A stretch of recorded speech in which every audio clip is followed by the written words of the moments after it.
and welcome to our program, Where God Weeps, a program where we speak about the situation of the suffering church around the world.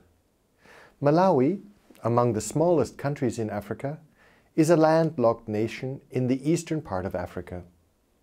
The nation is also nicknamed the Warm Heart of Africa and is among the world's least developed countries.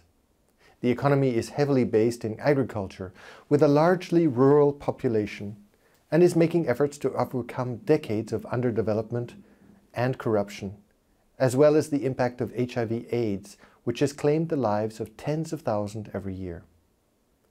There is a diverse population of native peoples, Asians and Europeans, with several languages spoken, and an array of religious beliefs.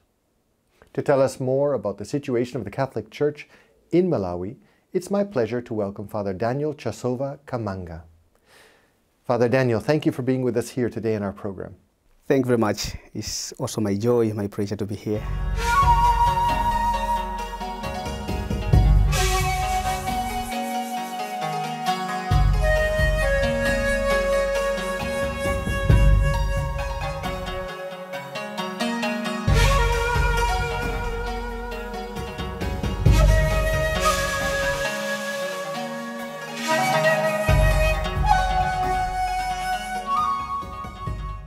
Fr Daniel, you grew up in a big family in a rural area in Malawi. Can you tell us a little bit about your growing up, just to paint a picture so we know where we locate you? I'm Fr Daniel Chasowa Kamanga from Malawi, central of Malawi, a district called Kasungu. I was born on 3 August 1980. I'm born in a family of 6 children, 2 girls and 4 boys. And my father passed away 25 years ago. Now we just have the mother. How was the family life growing up? Would you have had a wooden house or a concrete house or a village? How was the village constructed, village life? In the village I grew up, life has been very tough in terms of good places to settle the houses. Our house, fortunately, was well constructed, thanks to God. But the challenge was the continuous finding of resources to make us live a happy life, a continuous happy life. That has been a problem. Since my father stopped working, when I was still young, very young, my mother is sole working in the field. Now the basics to make us live, to eat well, the basics to send us to school have been difficult. That was a struggle for our parents to care for all of us at the same time. So our brothers, the older brothers, and then the older sister had to go first to school. So we had to wait until a situation where we were able to manage that. How old were you when you were able to go to school? We begin in the country. When one is 6, you begin going to the primary school. But I began when I was 8 years old. How far away was school for you? Unfortunately to say this, we used to walk 5 kilometers to get to away to go to school. Maybe as I used to grow up in the later stages of primary school, it was very easy because I'd grown up. But I'm looking at the time when I was very young, and sometimes without shoes, with a short, to walk in the cold season, cold weather, 5 kilometers to school, and listen properly to the teacher, walk back 5 kilometers. Life was difficult, and it was very tough. And family life, how was family life for you? You come from a very traditionally Catholic family, you grew up as a Catholic. How was, for example, prayer life in your family expressed and lived? I thank God for the Catholic environment that I grew up. I thank God for the parents who from the very beginning assisted and taught us the faith. I was baptized 2 days after I was born. Right from the beginning, our family have been praying together. When we wake up, when situations allow, we would sit down before going anywhere else. We pray. Before the meals, we pray. After the meals, we pray. The month of the Rosary, we used to gather and pray the Rosary. And the parents, all the time, used to get us to the church. So we were shaped by that, and we felt this is a happy situation, a prayerful family. How was it in the village? Was it, you were in a Catholic village, or was it a mixed village? How was the religious constellation in the village life? In my village where I come from, more than 90% are Catholics. There's a very small percentage of Presbyterians. So it's Catholics and Presbyterians. The major part is being shaped by the Catholic environment. Unfortunately, this time, I don't know, maybe God's work, even those who are in Presbyterian, the other groupings, they want to flock to the Catholic Church. Why? Me being a priest in that village is like an invitation. We have a son who is a priest and who is Catholic. When I come, I feel like I should be identified to everyone else. And everyone else wants to say, let me identify myself with the priest. So in a way, it's like a teaching, and then people flocking. It must be a great celebration when you come home. It's a teaching of faith when I come. And I'm happy, I look forward to come to go home. I want to come to your question of vocation, your vocation development in a minute, but I want to ask you a little bit more. You spoke about the fact that your father had to stop very early working, and your mother continued. What is the agricultural situation? I understand that Malawi is very dependent on the rains. When it's a good year, you survive, you had the resources. When it's a bad year, it was famine. Perhaps you can explain a little bit about this relationship, very much your dependency on the nature. Our situation is agro-based, so to say. We depend much on the produce that we get from the farm. And to farm, to plant, to let the plants grow, we must have the rains. Without the rains, we don't survive.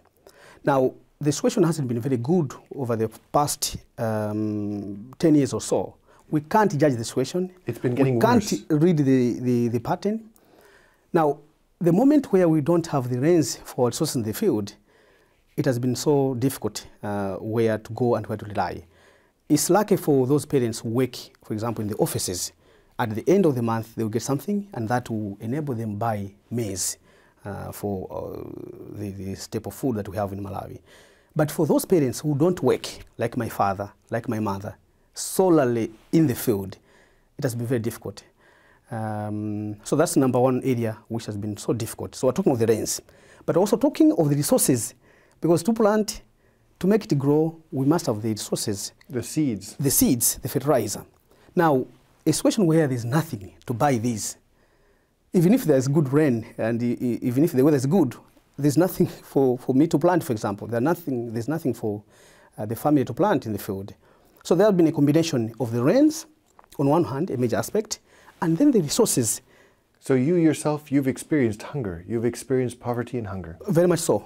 And when I recall those years, I see the love of God. There are moments we used to have one meal a day. And that meal would be in the evening, to sleep properly. So we'd come back from school, there's nothing. Not because the parents do not think of us, but there's just nothing. It's nothing that is there. So we have to keep on waiting and have the meal in the evening so that we sleep properly. Without that meal... Did you see the sacrifice of your parents at that moment? I did. There are moments, for example, mothers are so caring. Even if there's nothing completely, they'll find a way of going there and going there and going there, just to find something little for us to eat. I remember situations my mother used to get out to colleagues, get out to the brothers, walking long distances to her sisters to ask for something that would last only for 2 days. And then the other days, she's again on the Lord. I felt the parents thought of us. And to survive up to this level as I'm talking now, it's a sacrifice of the parents that they made for us.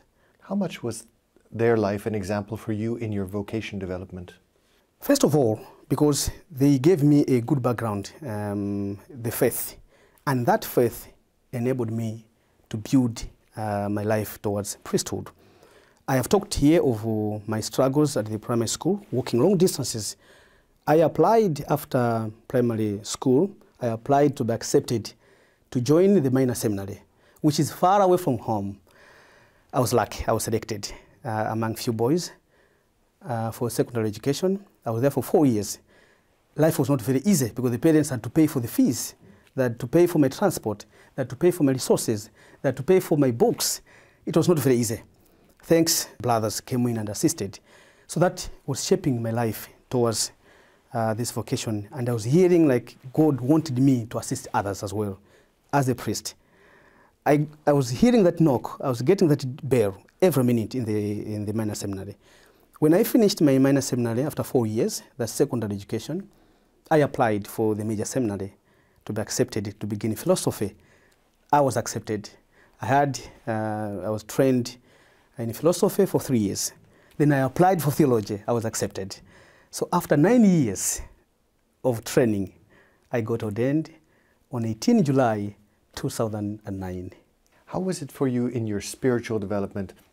Because you've explained a lot about the practical development of the educational side, but was it already as a young boy you thought, I want to be a priest? Or when did you think, God is calling me, I have to answer something here? When I was very young, I didn't have the opportunity to stay close to the parish. I was staying far away, which is called an outstation, out church, out prayer church. And then, now and then, we used to see priests coming. And there was a moment we would have a priest after 3 months. I remember one day asking a priest when I was still young, I said, we don't see you all the Sundays. We come here to pray, but we don't see you every Sunday. Why don't you come every Sunday? You leave us alone and you appear after many months. I was too young, maybe I didn't know the reasoning behind. But the priest said, I would love if you knew that we are very few. But at this age, you may not know everything, but we are very few. We can't manage. So at the parish, we were only 2 of us to manage 34 prayer houses. How do you expect me to be here every Sunday? I hope one day you become a priest. And this made you start thinking? I was thinking, I said, can I make a difference in the course of time? Can I add, there are 2, can I be the 3rd one? So that right from the beginning, it gave me some direction.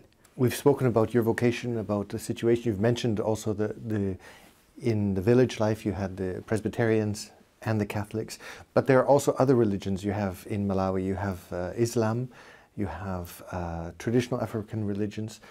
How does the living together work? For example, in some countries in Africa, unfortunately, in Nigeria, in Central African Republic, we see that there is a tension growing between Islam and Christianity. How is the living together in Malawi? Is it still calm? Is it still peaceful? Or do you see also these tensions starting to come into Malawi as well? First of all, Malawi, thanks to God, is a Christian nation. I say a Christian nation depending on the statistics that we have on the ground. 86% are Christians, 13% are Muslims, and a small number of what we call traditional religions. We have Rastafarians, we have the Hindus, we have the Baha'is, a small percentage. Now, 86% being Christian, and we have 20% of that Catholics, and 16% Presbyterians. So the major part of the faith is between these 2 groupings, the Catholics and the Presbyterians.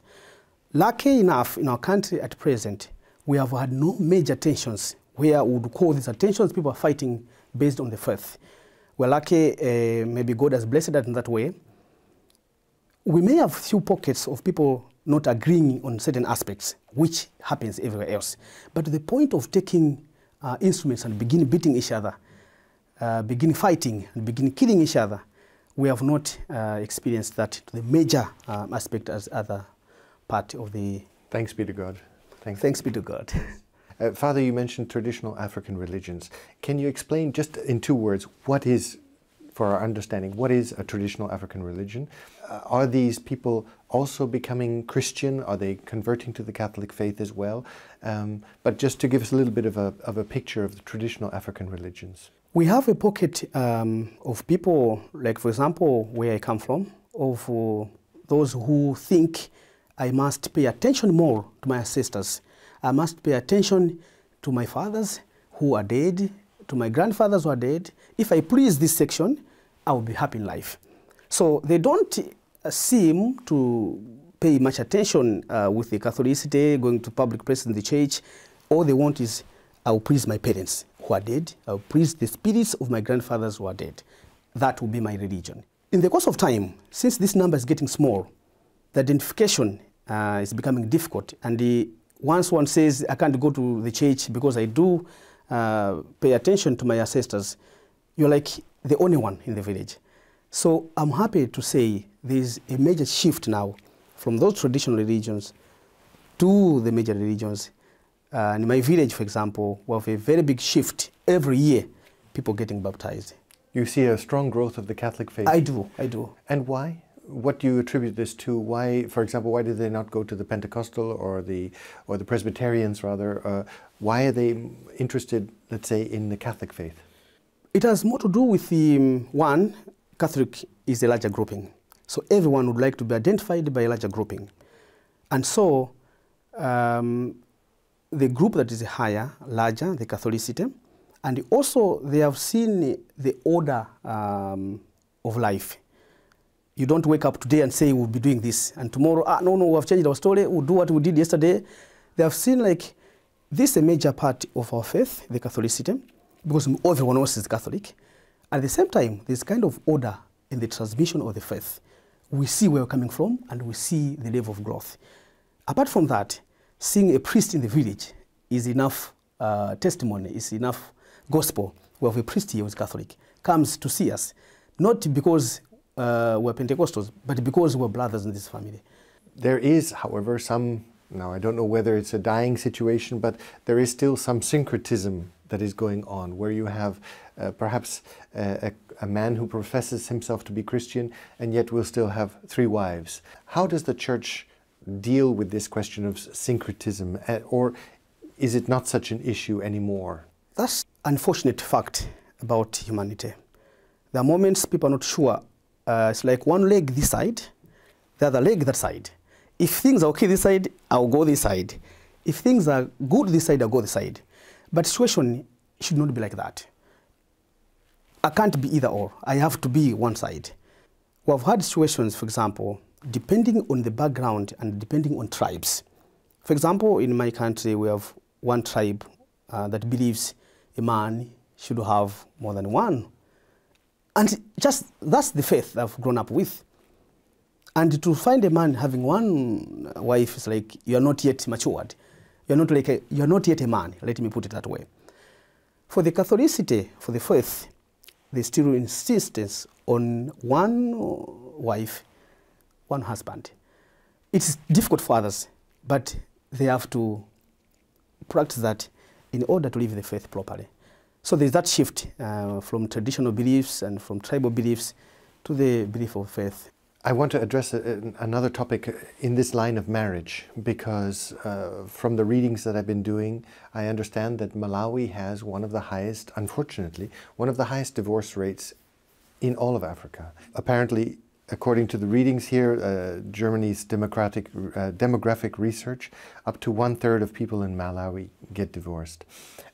My question to you is, why is divorce so high in Malawi, and what is the Church, or what can the Church do in this question? Immediately, it's very difficult to find out why exactly there's this high rate of divorce in the country. We've had statistics, we have had research, we've had foundations, we've had people working to find out why is this rate growing.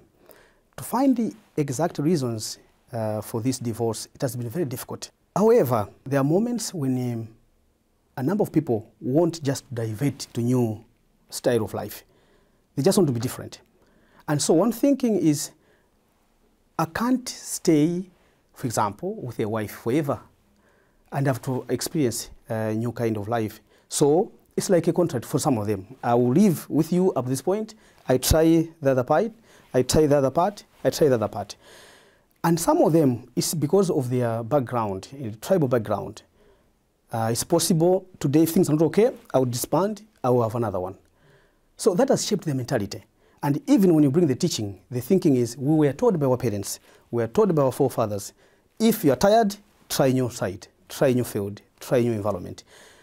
We have had moments in the Catholic Church with the teachings, the catechism, for example, where we insist on the permanence of the union. It's not a contract for 2 days. It's not a contract for 3 years. It's a contract for life. And it has to be lived for life until death do you part. Yeah.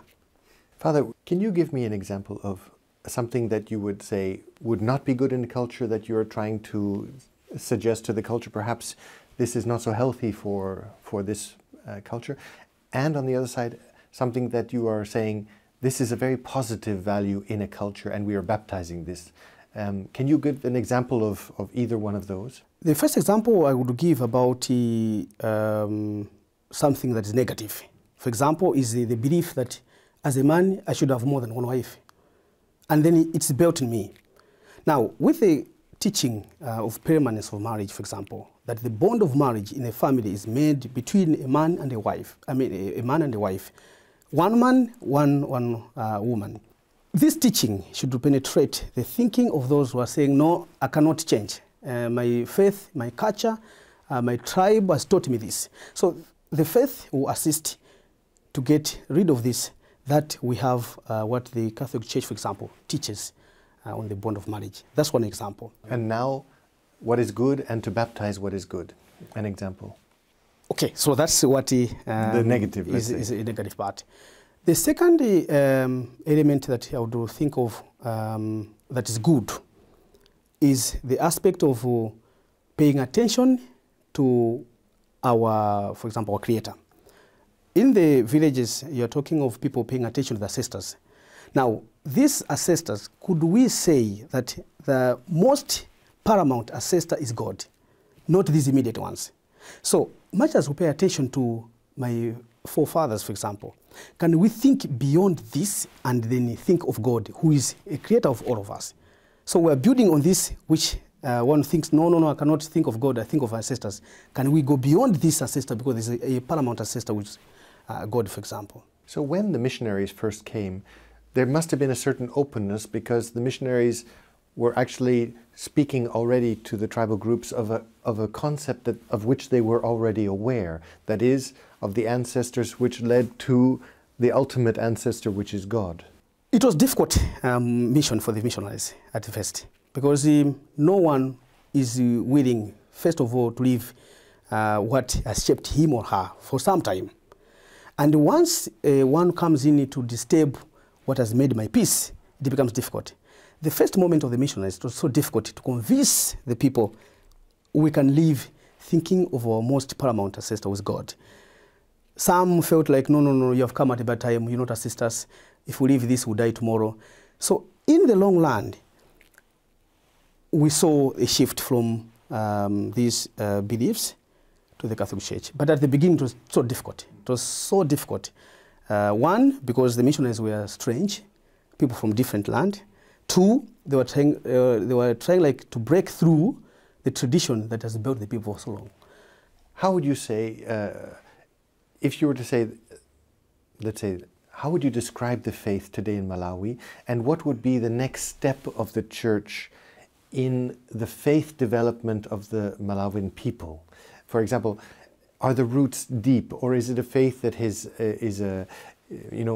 this oftentimes in Africa, the faith of the people has grown so quickly, it's like a brush fire, no?